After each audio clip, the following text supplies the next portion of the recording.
अभी हम देखते हैं कि बच्चे बहुत ज़्यादा बर्डन के कारण, जैसे पेरेंट्स का भी प्रेशर है, टीचर्स का भी प्रेशर है, तो वो बहुत डिप्रेशन में भी जाते हैं या आइसोलेट भी होना शुरू हो जाते हैं। क्या बनेगा बड़ा होकर?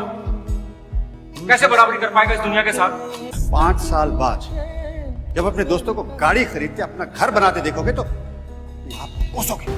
अगर आप किसी पेरेंट को ये डायरेक्टली बोलेंगी ना कि आपकी पेरेंटिंग आपको इस तरीके से कीजिए, पेरेंट्स सुनने को तैयार नहीं होंगे। वो सारा ब्लेम आपको देंगे, टीचर्स को देंगे कि फिर आप क्या करते हैं, हम इतना हाईली पेड स्कूल में पढ़ा रहे, फिर आपकी ड्यूटी क्या है। एक अगर हम ट्रायंगल बनाते हैं, बच्चा एक ट्रायंगल के सबसे ऊपर पोजीशन पे बैठा है, उसको सपोर्ट पेरेंट और टीचर्स कर रहे हैं। पेरेंट और टीचर के बीच भी कम्युनिकेशन जरूरी है, लेकिन अगर एक स्टिक भी, ट्रायंगल का एक स्टिक भी, एक साइड भी हट गया तो बच्चा का डाउनफॉल बच्चे का शुरू हो जाएगा। देखा जाता है कि स्कोर बोर्ड ही होता है कि हाँ ये बच्चा अच्छा है या खराब है, बस एक मार्क्स से डिसाइड कर लेते हैं। तो ये मतलब पेरेंट को समझने की जरूरत है कि मार्क्स मत देखिए, आप बच्चे की ओवरऑल ग्रोथ देखिए। Over protective parent, over protecting parent जो है ना, पैम्पर टाइप के जो बच्चे होते हैं ना, अगर आपने बोल दिया, रिपल्सिव बच्चे जो क्लास में आते हैं, आपने मुझे ऐसा क्यों बोला, मैं अपने माँ बाप का इकलौता बच्चा हूँ। ओवर पेरेंटिंग वाले बच्चे, ओवर जो प्रोटेक्ट करते हैं पेरेंट, उनके बच्चे, वो बच्चे सोसाइटी में कभी एडजस्ट नहीं कर पाते हैं। जो आईआईटी क्वालिफाई करके आईआईटी दिल्ली कॉलेज लिया उन्होंने, उसके बाद सुसाइडल केस क्यों हो रहे हैं? क्योंकि वो पैम्पर्ड बच्चे होते हैं जो जरा सा भी किसी की बात बर्दाश्त नहीं कर सकते। तो पेरेंट को वैसे बच्चों को ओवर प्रोटेक्टिंग नहीं करना है, उनको रफ एंड टफ रखना है।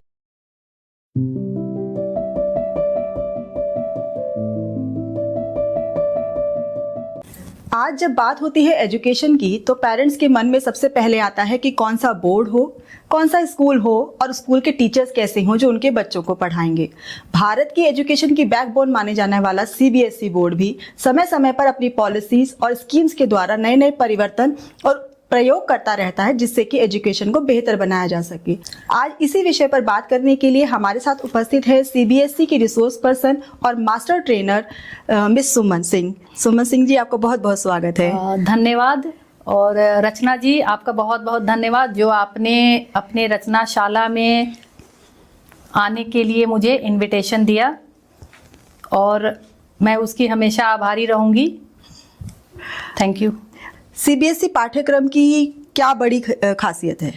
सीबीएसई पाठ्यक्रम की जो सबसे बड़ी खासियत यह है कि वो पाठ्यक्रम बच्चों के हिसाब से, बच्चों को देख के बनाया गया है कि बच्चों का सर्वांगीण विकास, जिसको कि होलिस्टिक डेवलपमेंट का नाम दिया गया है, कैसे किया जाए। बच्चों में सोशल अटैचमेंट की फीलिंग भी आए, इमोशनल अटैचमेंट भी आए और उनका ऑलराउंड डेवलपमेंट भी हो, उसको देख के करिकुलम सीबीएसई फ्रेम करती है, जिसको चेक करते रहती है टाइम टू टाइम कि क्या इसको इम्प्लीमेंट करने के बाद सही हुआ या नहीं हुआ। तो सबसे बड़ी खासियत सीबीएसई की यही है।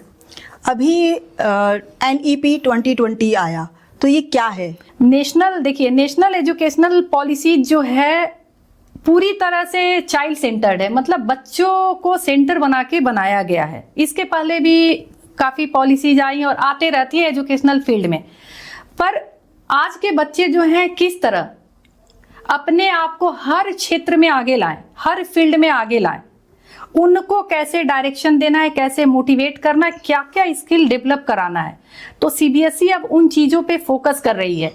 सपोज अगर बच्चे को एकेडमिक ही बच्चों का हम लेके चलें और बच्चे ने एकेडमिक में अच्छा नहीं किया, तो इसका मतलब कि बच्चे का पूरा फ्यूचर डार्क हो गया।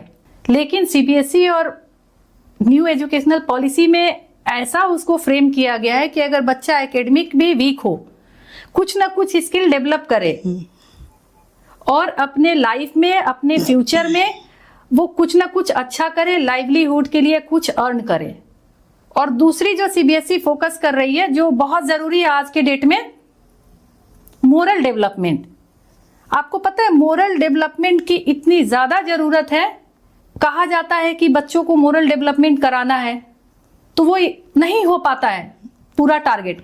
बट जैसे ही एक करिकुलम में उसको फ्रेम किया जाता है, तो कंपलसरी आपको वो कराना है और ग्रेजुअली बच्चों में वो डेवलपमेंट होगा। और न्यू एजुकेशनल पॉलिसी जो है पूरी तरह से 2030 तक उनका टारगेट है कि कर दें और 47 तक तो 100% इम्प्लीमेंट हो जाए।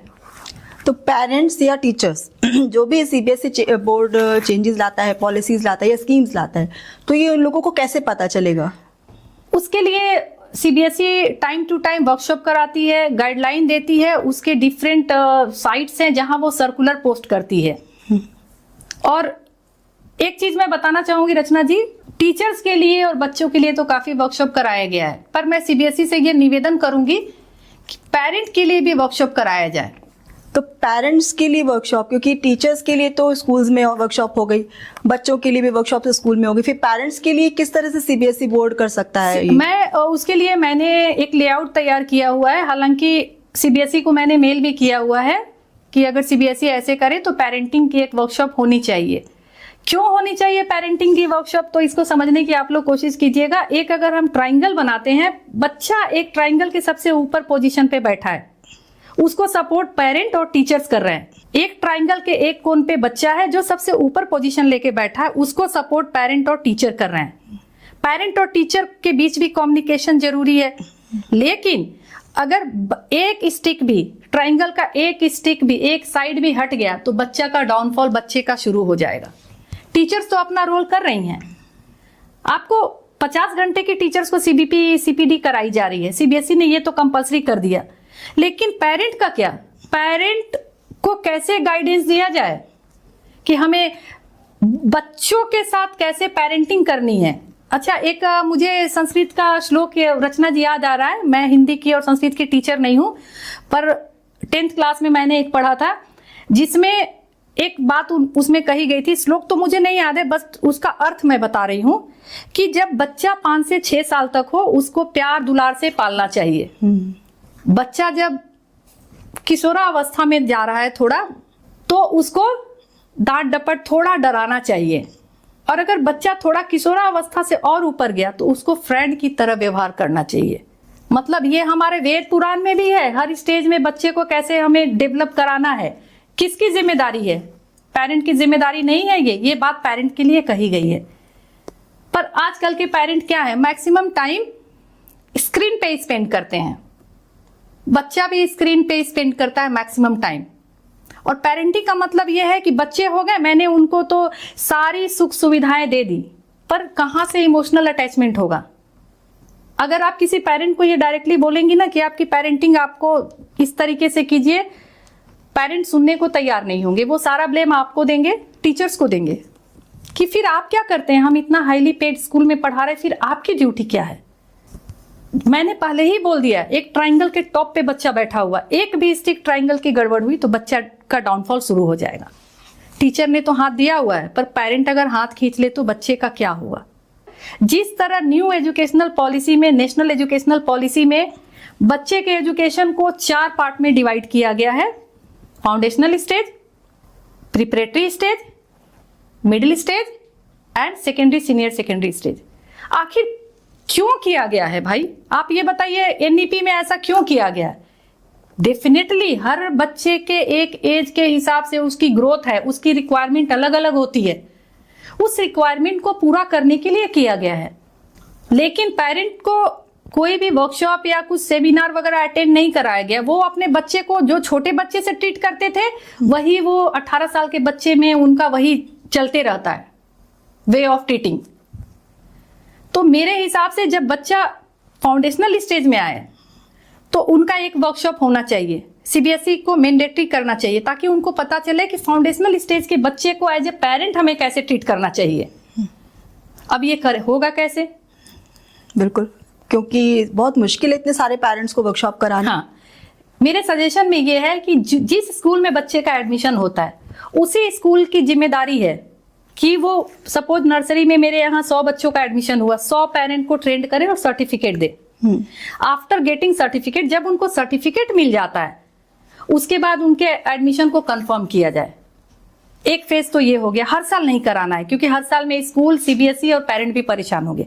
जैसे बच्चे ने फाउंडेशनल स्टेज 5 साल की पूरी कर ली, क्लास 2 तक, बच्चे को अब क्लास 3 में जाना है। अब क्लास 3 से सीबीएसई ने प्रिपरेटरी स्टेज रखा हुआ है, फिर से मतलब नई टेक्निक चाहिए आपको बच्चे को समझने के लिए।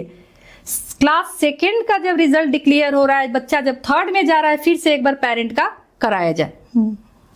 सेम थिंग जब बच्चा 6 में जाए 5 से, फिर जब 9th में जाए, तो ये एक पेरेंट को बस 4 बार ही वर्कशॉप करना, उससे ज्यादा नहीं करना है।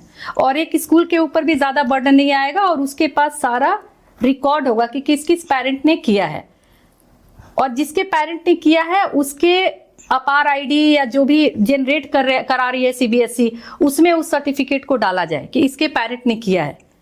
अगर किसी पेरेंट ने नहीं किया तो उनको एक एडमिशन का जिस तरह डेट ऑफ बर्थ का सर्टिफिकेट लगता है हर क्राइटेरिया में, उसको भी रखा जाए। तो डेफिनेटली 100% तो चेंज नहीं आएंगे, लेकिन मैं ये मानती हूं कि मैं काम ही 1% के लिए करती हूं। मैं 99 के लिए भी काम नहीं करती, मैं 1% चेंज के लिए काम करती हूं।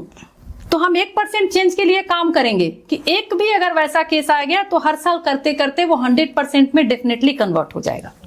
अभी आपने कहा सीबीएसई को पेरेंटिंग वर्कशॉप्स करानी चाहिए, तो उस पेरेंटिंग वर्कशॉप्स को डिजाइन करते हुए सीबीएसई को क्या क्या मेन पॉइंट्स ध्यान रखने चाहिए? मेन पॉइंट तो अपने बच्चों को क्या वो उनकी फीलिंग समझते हैं, बच्चा उनका क्या करना चाहता है, बच्चे के अंदर कैपेबिलिटी क्या होती है। एक आपने कहावत सुनी होगी, हाथी को भी पेड़ पे चढ़ाना है, हाथी को पानी में डालना है, मछली को पेड़ पे चढ़ाना है। वो चीज उनको समझनी पड़ेगी कहीं ना कहीं।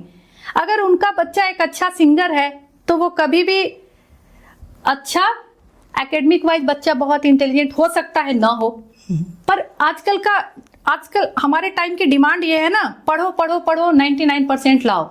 देखा जाता है कि स्कोर बोर्ड ही होता है कि हाँ ये बच्चा अच्छा है या खराब है, बस एक मार्क्स से डिसाइड कर लेते हैं। मार्क्स से डिसाइड, हाँ। तो ये मतलब पेरेंट्स को समझने की जरूरत है कि मार्क्स मत देखिए, आप बच्चे की ओवरऑल ग्रोथ देखिए। लेकिन इस पे मैं एक चीज जो मैं इस पे फोकस करना चाह रही हूँ, पेरेंट भी कहीं ना कहीं मजबूर है, क्योंकि हमारी जो एजुकेशनल सिस्टम इंडिया का जो है उसका सबसे बड़ा ड्रॉबैक है मार्क्स। अगर बच्चा 10th में 85% नहीं लाया तो उसको साइंस स्ट्रीम नहीं मिलेगी। उसके बाद आईआईटी कॉलेज में भी बच्चे एडमिशन लेने जा रहे हैं, वहां भी मार्क्स डिसाइड करता है। कोई भी नहीं बोलता है कि बेटा आपके चेहरे से बहुत स्किल झलक रहा है, आप आइए मैं अपने यहाँ एडमिशन दे रहा हूँ। तो हमें चेंज करने की जरूरत है ना उसको, और सीबीएसई इसको चेंज कर रही है।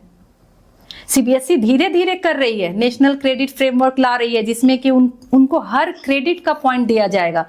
अगर बच्चा कहीं भी गया ना, अगर सपोज बच्चा ड्राइंग में अच्छा है, उसका क्रेडिट उसको दिया जाएगा। बच्चा अपना सर्टिफिकेट दिखा सकता है कि मैं इसमें स्किल था। तो आने वाले टाइम में जो होगा वो सब कुछ बच्चों का ही होगा, हर बच्चा आगे आएगा।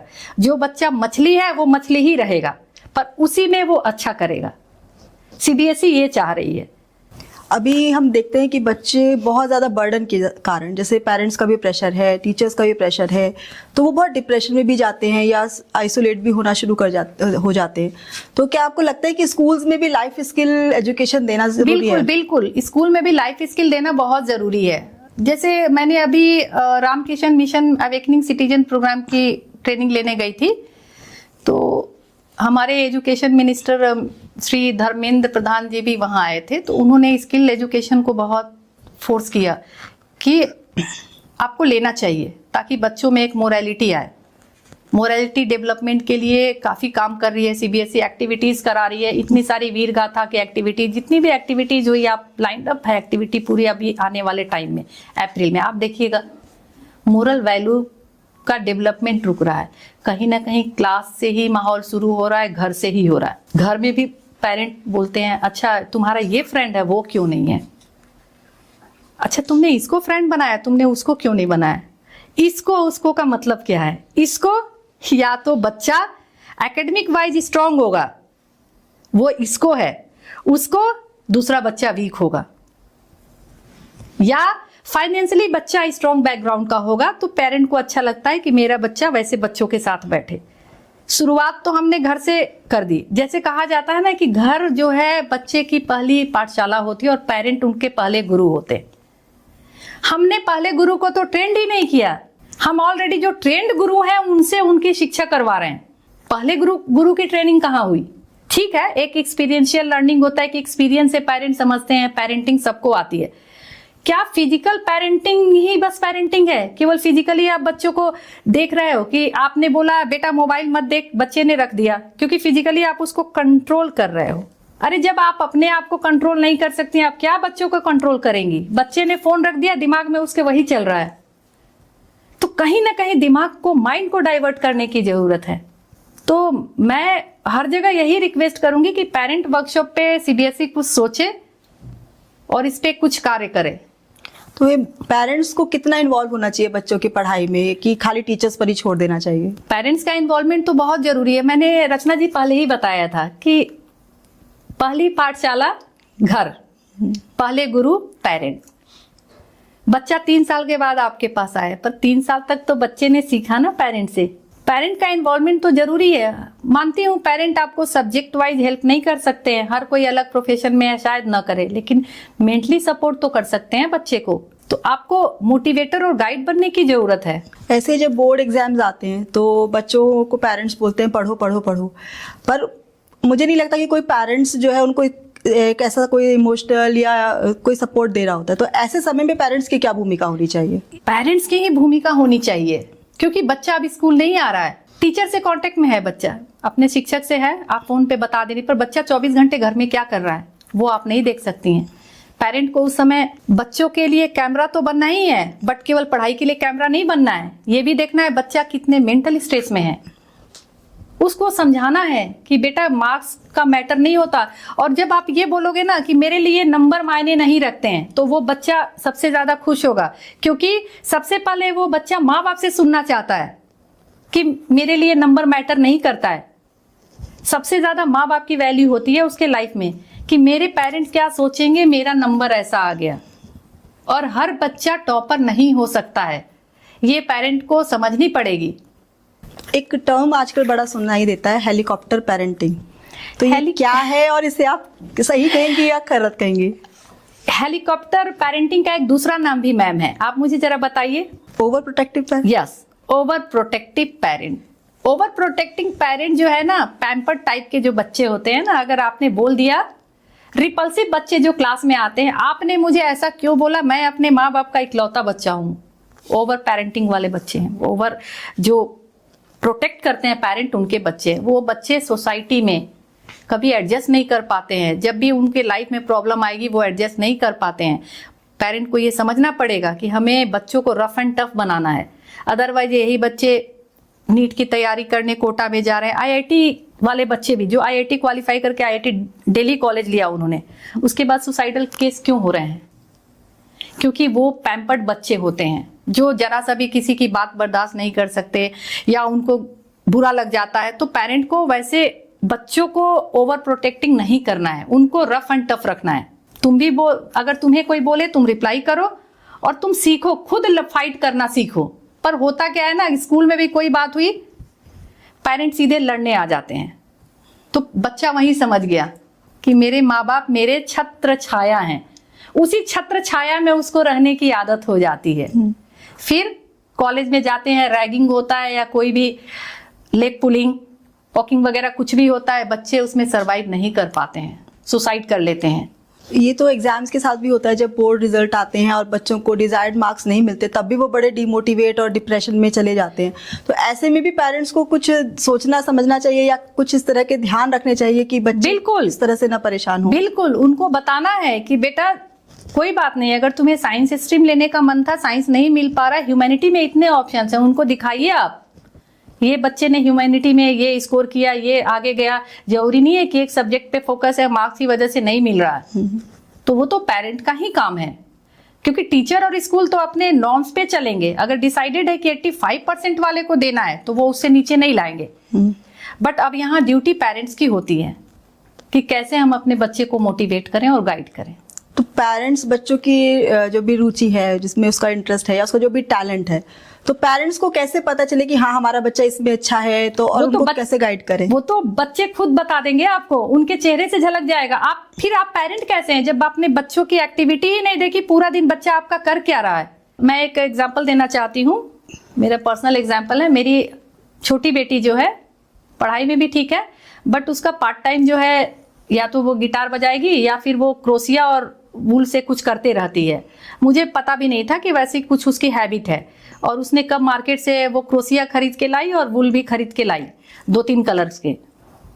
एक दिन मैंने देखा उसके टेबल पे कि एक छोटी सी कैप पड़ी हुई है, बुनी हुई। मैंने बोला तुम मार्केट से ये कैप कब लेके आई? तो उसने रात भर बैठ के बनाया था उसको। अगर मैं घर में रह रही हूँ, अगर बच्चों को ऑब्जर्व तो करूंगी ना कि बच्चा मेरा कर क्या रहा है। अगर उसी पे मैं उसको बोलना शुरू कर दूंगी ये क्या फालतू काम कर रही हो, IIT का तैयारी करना है, ये है मेंस, जी मेंस आ रहा है, तो वो बच्चा तो कहीं ना कहीं डिमोरलाइज होगा। आज भी वो अपने शौक रात में बैठ के पूरा करती है, तो फिर पेरेंट तो देखेगा, पेरेंट को तो दिख जाएगा बच्चे की कैपेबिलिटी। आजकल पेरेंट्स जब PTM में आते हैं, तो मैं भी जैसे टीचर हूँ, तो PTM में पेरेंट्स आते हैं तो उनकी एक ही शिकायत होती है कि ये मैम सारा दिन फ़ोन पर लगा रहता है। तो ऐसे में पेरेंट्स को, क्योंकि हम तो सुन ही सकते हैं, घर पर तो फ़ोन वही दे रहे हैं, तो ऐसे में पेरेंट्स को क्या ध्यान रखना है कि बच्चा फ़ोन से बचा रहे, उसका स्क्रीन टाइम कम हो जाए? स्क्रीन टाइम उनको रूटीन बनाना पड़ेगा, सेट करना पड़ेगा, अपने साथ इन्वॉल्व करना पड़ेगा। कुछ बोर्ड गेम खेल लेते हैं, चलो कहीं घूम के आ जाते हैं, कुछ बातें कर लेते हैं, स्क्रीन टाइम ऐसे कम होगा। लेकिन पेरेंट भी स्क्रीन टाइम ज्यादा देते हैं मैम, पेरेंट भी स्क्रीन टाइम देखते हैं। जब पेरेंट देखते हैं तो बच्चा भी फिर देखना शुरू कर देता है, क्योंकि मम्मी पापा के पास टाइम नहीं है। तो फिर मैं भी यही काम करूं, और सबसे इजी टास्क होता है बच्चों को फोन दे दो, रिलैक्स हो जाओ, सो जाओ, टीवी देखो, कुछ भी करो, बच्चों को फोन दे दो, वो अपना काम करते रहेगा। और क्या करेगा ये पता नहीं है, मॉनिटर कौन करेगा? पेरेंट ही को करना पड़ेगा। और आप अपनी जिम्मेदारी से भाग नहीं सकते हैं। अगर पेरेंट ये चीज बोल रहे हैं कि आपकी ड्यूटी है, स्कूल की ड्यूटी है, तो आप अपने 1 या 2 या 3 बच्चों की जिम्मेदारी से भाग नहीं सकते हैं। अगर इस तरह आपने टाल दिया ना, तो आप अपनी जिम्मेदारी से भाग रहे हैं।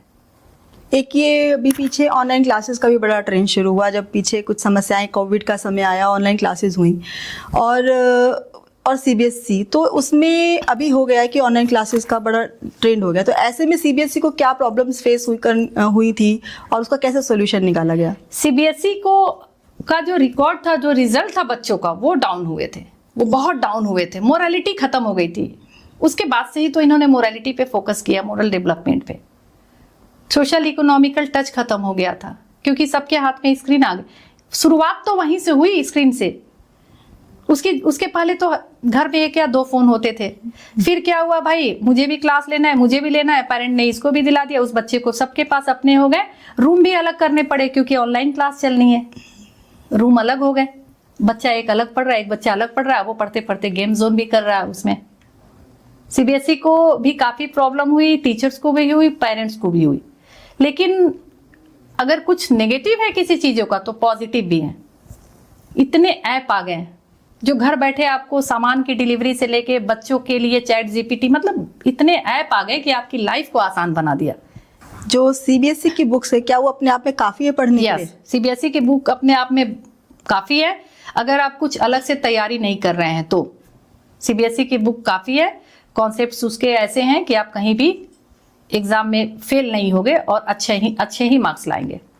तो आप जैसे स्कूल्स में टीचर्स को ट्रेनिंग देने के लिए जाते हैं, तो आप किन मेन पॉइंट्स पर फोकस करते हैं जिससे कि टीचर्स का भी बेनिफिट हो, स्कूल का भी हो, स्टूडेंट्स का? जैसा कि आपको भी रचना जी पता है कि CBSE एक बहुत बड़ा बोर्ड है। इंडिया में ही उसके 28,960 स्कूल्स हैं, और बाहर भी हैं, देश के बाहर भी हैं, काफी स्कूल्स चल रहे हैं उनके, 28 कंट्री के भी लगभग चल रहे हैं। लगभग 2.5 लाख बच्चों को CBSE पढ़ा रही है। अब इतने चीजों को लेके CBSE काम कर रही है, उसमें उसको बच्चे का बेनिफिट भी देखना है, पेरेंट का भी देखना है, प्लस टीचर्स का। CBSE ने काफी गाइडलाइंस दी हुई है, काफी एफिलिएशन के पहले उसने इतने गाइडलाइंस दिए हुए हैं टीचर्स के लिए कि टीचर्स की सैलरी फिक्स होनी चाहिए, परमानेंट होने के लिए कितना साल लगे, छुट्टियां, लीव जो है, लीव कितनी होनी चाहिए, किस रूल पे लीव दिया जा रहा है, टीचर की क्वालिफिकेशन क्या, इन सबको एफिलिएशन के पहले CBSE चेक करती है। CBSE ने तो अपने तरफ से दे दिया, पर लोकल मैनेजमेंट क्या करती है, इसका CBSE को रिपोर्ट लेना बहुत मुश्किल होता है, क्योंकि 28,000, मोर देन 28,000 स्कूल चल रहा है। तो उस पे CBSE को थोड़ा काम करना चाहिए कि टाइम टू टाइम जिस तरह रिकॉर्ड लिया जाता है बच्चों का, स्कूल का, वैसे टीचर्स का भी लिया जाए कि टीचर्स के बेनिफिट के लिए क्या किया जा रहा है। एकेडमिक वाइज तो जो टीचर्स की क्वालिफिकेशन थी आपने पूरी मांग ली, बीएड होना चाहिए, सीटेट होना चाहिए, ये होना चाहिए, सब डिग्री चाहिए, लेकिन टीचर्स के वेलफेयर के लिए क्या किया? तो ये आपका मेन रहता है पॉइंट जब आप वर्कशॉप होती हैं? मैं ये भी बोलती हूँ और बच्चों के लिए भी बोलती हूँ, ऐसा नहीं कि मैं केवल टीचर्स के लिए भी बोल रही हूँ, क्योंकि ये गिव एंड टेक है। टीचर्स के लिए भी हो गया, बच्चों के लिए क्या जिम्मेदारी है? आप जब भी स्कूल आए तो घर की सारी टेंशन छोड़ के बच्चों के लिए टाइम दीजिए।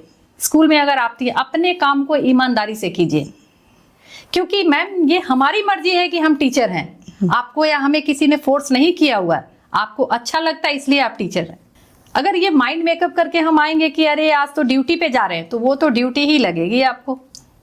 आप सोचिए हम कुछ नया करने जा रहे हैं, तब जाके बच्चों के वेलफेयर के लिए कुछ होगा। टीचर्स का वेलफेयर जो है थोड़ा ब्रॉड टर्म है, उसके लिए सीबीएसई को और स्कूल मैनेजमेंट को काफी वर्क करना पड़ेगा। अगर प्रिंसिपल भी स्कूल का कम्युनिकेट करे पेरेंट्स से तो एक अलग ही इफेक्ट आता है। तो इन चीजों पे थोड़ा फोकस करने की जरूरत है। टीचर्स के लिए भी सीबीएसई जो है अपनी वेबसाइट पर कुछ ना कुछ न्यू पॉलिसीज और स्कीम्स डालता रहता है, तो आप किस तरह से टीचर्स को गाइड करती हैं कि वो इन पॉलिसीज का या स्कीम्स का फायदा उठा मैं सकें? जहां भी जाती हूँ और ट्रेनिंग्स वगैरह देने, वहां पे उनको बता देती हूँ कि ये साइट है, आप यहाँ पे अपनी आर्टिकल, कविता, कहानी जो भी है वो आप भेज सकती हैं। और उसकी पॉलिसीज स्कीम्स भी वहाँ होती हैं जो बच्चों के लिए यूजफुल बच्चों है? के, हाँ, बच्चों की स्कीम आते रहती है। जैसे अभी सिंगल चाइल्ड का स्कॉलरशिप था कि अगर सिंगल चाइल्ड है और 75% से ज्यादा नंबर है 10th में, girl child, single girl child, तो उसको स्कॉलरशिप दिया जाएगा। तो ये पॉलिसी आती रहती है, बच्चों के लिए आती रहती है टाइम टू टाइम। तो इसे पेरेंट्स भी चेक कर सकते हैं या सिर्फ टीचर्स के नहीं, लिए? पेरेंट भी चेक कर सकते हैं। डिफरेंट पोर्टल पे ये आता है, वो पोर्टल सबके लिए ओपन है, क्योंकि ये नहीं पता है ना सीबीएसई को कि कौन ओपन कर रहा है वो पोर्टल। जैसे आप गूगल चेक कर रही हैं वैसे उसको चेक कीजिए, हैंडी रखिए उसको एवरीडे। तो बच्चों के लिए भी आते रहता है। जैसे अभी बूट कैंप आया था सीबीएसई का, तो उसमें पेरेंट भी जा सकते थे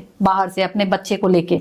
अभी सीबीएसई में ना लैंग्वेज के ऑप्शंस में जो है उसमें आपको लगता है कि उसमें क्या चेंजेस होने चाहिए या जो है वो ठीक है? ट्राई लैंग्वेज पे जो है न्यू एजुकेशनल और नेशनल एजुकेशनल पॉलिसी फोकस कर रही है। इसका मकसद ये है कि हम संस्कृति से बच्चों को जोड़े, अपनी संस्कृति से जोड़े। संस्कृत हमारी देव भाषा और पुरानी भाषा है, हिंदी भी हमारी मातृभाषा है, तो हम उसको लाएं अपने टच में, जो हम भूलते जा रहे हैं। कहीं ना कहीं उसमें हमारी संस्कृति जुड़ी है, हमारे लोकल लैंग्वेज उसके साथ अटैच हो जा रहे हैं। तो इन सब को देखते हुए जो है मैं तो ट्राई लैंग्वेज को बहुत अच्छा मान रही हूँ। और ये ट्राई लैंग्वेज क्या है, एक बार एक्सप्लेन ट्राई करेंगे? लैंग्वेज जैसे दो भारतीय भाषा हिंदी के साथ हिंदी संस्कृत, और एक आपको कोई विदेशी भाषा आप ले सकते हैं, फ्रेंच लिया, इंग्लिश लिया, इस तरह का कुछ ले लिया। हिंदी और संस्कृत हाँ, या कोई रीजनल लैंग्वेज? हाँ, एक रीजनल लैंग्वेज ले सकते हैं। हिंदी संस्कृत अगर में से कोई एक ना लेके रीजनल भी ले सकते हैं, बट आपको एक हिंदी या संस्कृत तो लेना ही लेना है। अच्छा, तो इसको लेके जैसे अभी साउथ में अभी इस पे साइन नहीं कर रहे हैं, उस सिग्नेचर उनका कैबिनेट वहां से अप्रूव नहीं कर रहा है, क्योंकि वो तमिल तेलुगु को प्रमोट करना चाह रहे हैं। उसी पे अभी बात चल रही है, क्योंकि वहाँ हिंदी भाषी काफी कम लोग हैं। तो अब देखते हैं कितने साल में होता है, कितने टाइम लगते हैं। एनईपी का इम्प्लीमेंटेशन में यही रुकावट है? हाँ, ये रुकावट है, अभी तो यही रुकावट है। अच्छा, तो वैसे तो 2020 से प्लान हो रहा है एनईपी पर 25 तो आ गया। अच्छा, ये बताइए, हमारी जो भारतवर्ष की आबादी है नंबर 1 हो गई है वर्ल्ड में, तो आपको कैसे लग रहा है कि सहमति इतनी जल्दी होगी?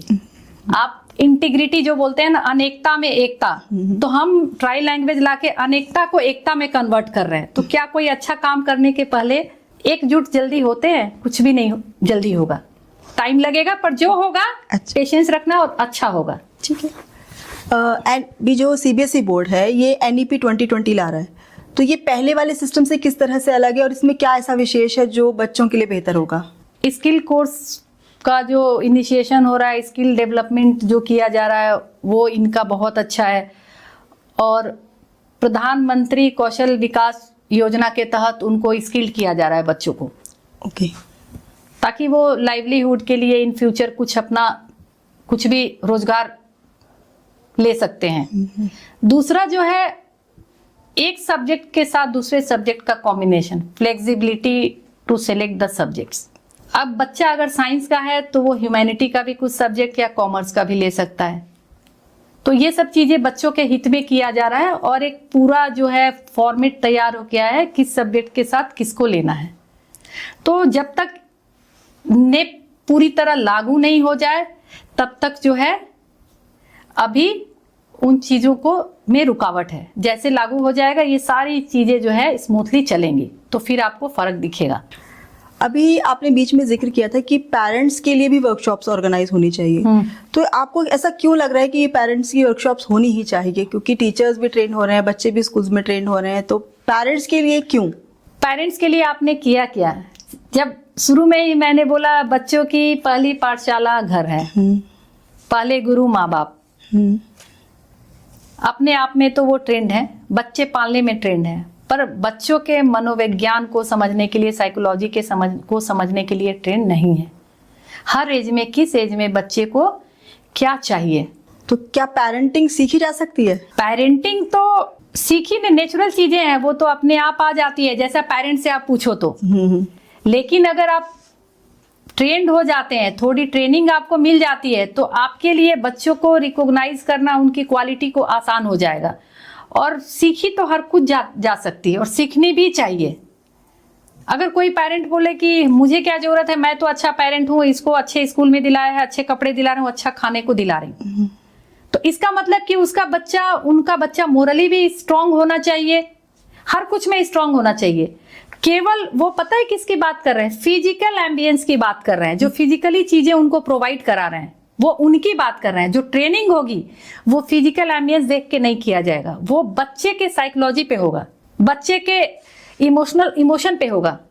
इमोशनल उसका क्या अटैचमेंट होना चाहिए, उसकी तो जरूरत है पेरेंट को। फिजिकल जो उनको फिजिकली जो भी प्रोवाइड कराना है, ये हर पेरेंट अपने अकॉर्डिंग बच्चों को प्रोवाइड कराता है, अकॉर्डिंग टू देयर रॉयल्टी, जितना पैसा है, और सेटिस्फाइड होता है कि मेरे पास इतना है, मैं अपने बच्चे को अच्छा दे रहा हूं, हर पेरेंट।